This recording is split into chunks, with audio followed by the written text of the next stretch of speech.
یہ اے سی بجلی کے بغیر چلتا ہے،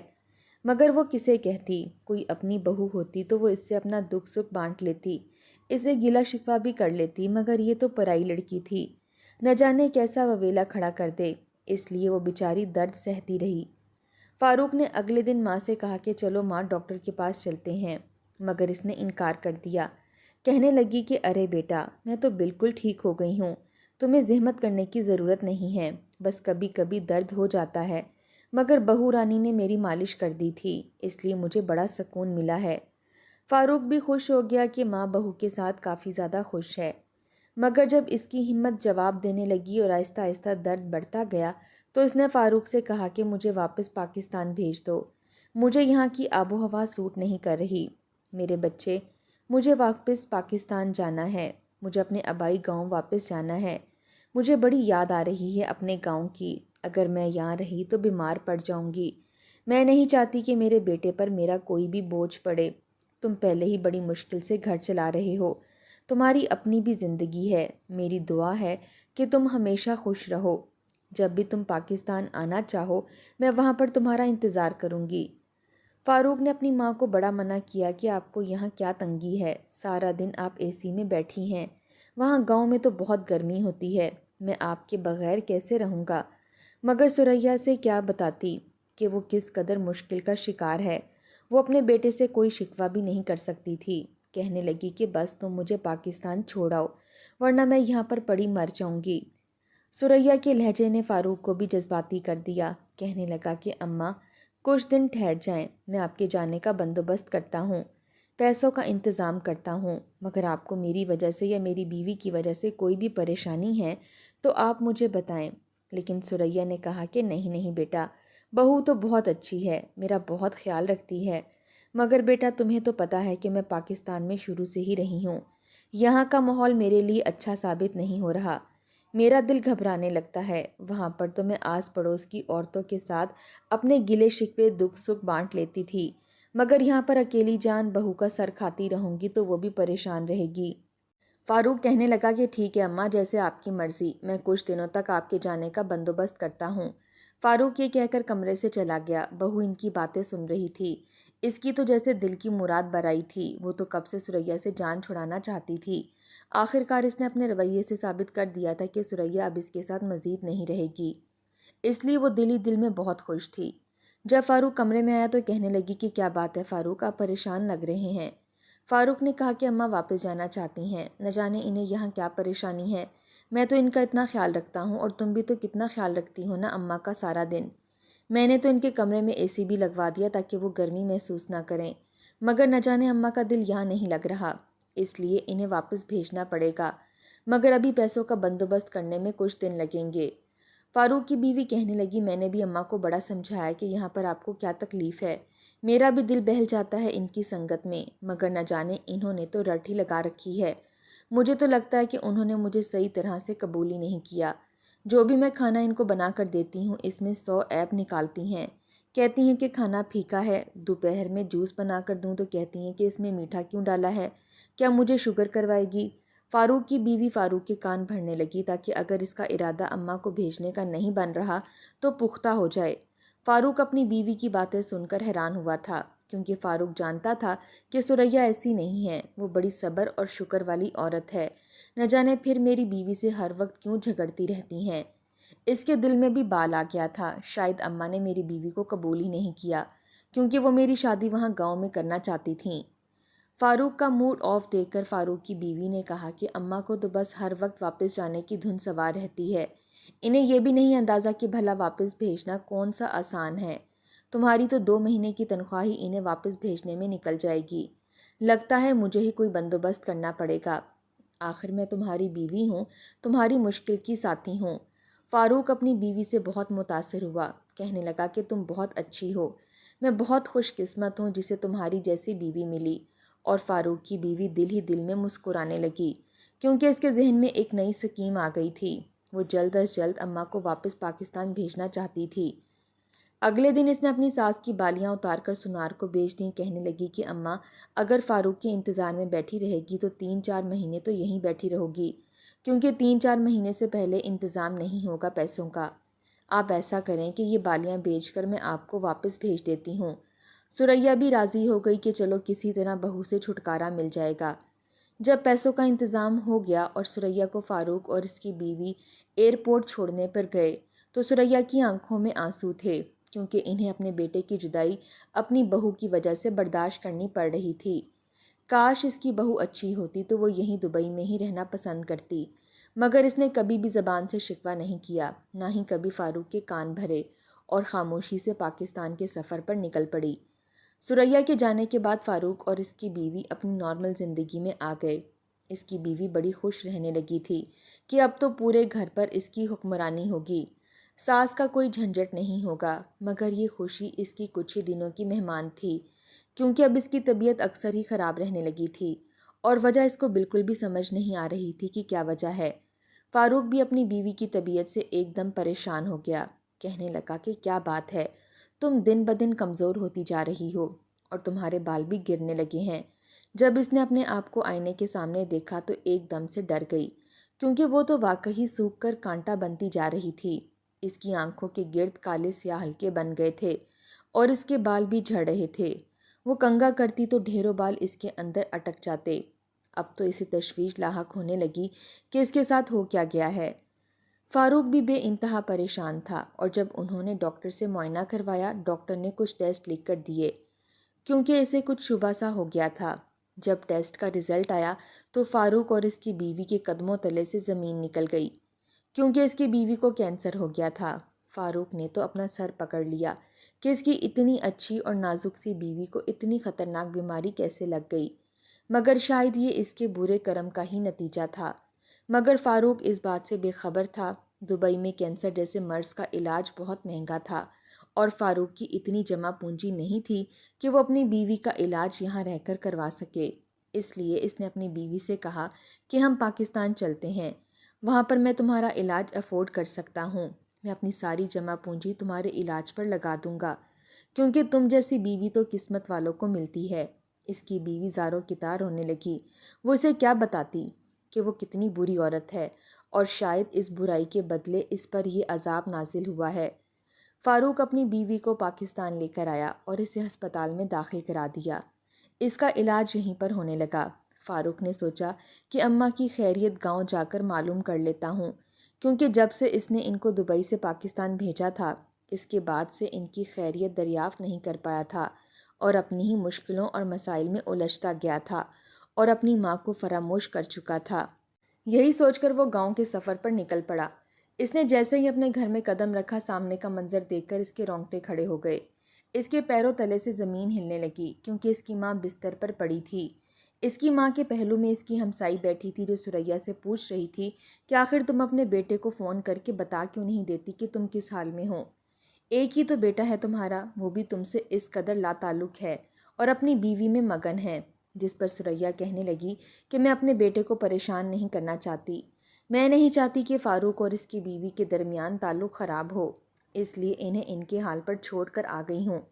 اس کی بیوی نے مجھ پر ہر ظلم کیا ہے، مگر میں نے اپنے بیٹے سے کبھی شکوہ نہیں کیا۔ اللہ تعالیٰ اسے ہمیشہ خوش رکھے اپنی بیوی کے ساتھ، میں اپنی زندگی کے دن اس کی یاد میں گزار لوں گی۔ جس پر ہمسائی رشیدہ کہنے لگی کہ کتنی ظالم بیوی ہے فاروق کی، جس نے تمہیں باہر کا کھانا کھلا کھلا کر تمہاری صحت خراب کر دی ہے، حالانکہ تم یہاں سے کس قدر صحت مند اور تندرستی کی حالت میں گئی تھی، اور اب بالکل بستر پر پڑی ہو۔ فاروق باہر کھڑا یہ ساری باتیں سن رہا تھا اور اپنی ہی نظروں میں گرا جا رہا تھا۔ جس بیوی کو وہ خدا صفت اور فرشتہ سمجھتا تھا، وہ اصل میں کیا نکلی تھی، اور اس کی ماں جس کے بارے میں اپنی بیوی کے منہ سے غلط باتیں سن سن کر اس نے اپنی ماں کی خیریت تک دریافت کرنا چھوڑ دی تھی اور مکمل طور پر اپنی بیوی کے بس میں ہو گیا تھا۔ وہ ماں کتنی عظیم تھی، جس نے زبان سے اپنے بیٹے کو شکوہ تک نہیں کیا تھا کہ تمہاری بیوی کی وجہ سے اس کی یہ حالت ہو گئی ہے۔ وہ جلدی سے اپنی ماں کے پاس گیا اور ان سے لپٹ گیا، زاروں کی طرح رونے لگا، ان سے معافیاں مانگی، کہنے لگا کہ شاید آپ کی آہ لگ گئی ہے میری بیوی کو، اس لیے وہ کینسر کے مرض میں مبتلا ہے اور ہسپتال میں داخل ہے۔ اگر اس کی یہ حالت نہ ہوتی تو میں اسے خود معاف نہ کرتا اور اسے چھوڑ دیتا، جس نے میری ماں کو اتنا پریشان کیا اور بیمار کر دیا۔ ثریا نے یہ بات سنی تو تڑپ اٹھی، کہنے لگی کہ مجھے فوراً اس کے پاس لے چلو۔ سریا نے خود پر کیے گئے سارے ظلم ایک دم سے فراموش کر دیے۔ جب وہ بیٹے کے ساتھ ہسپتال پہنچی تو بہو کی حالت دیکھ کر ان کو بڑا دکھ ہوا،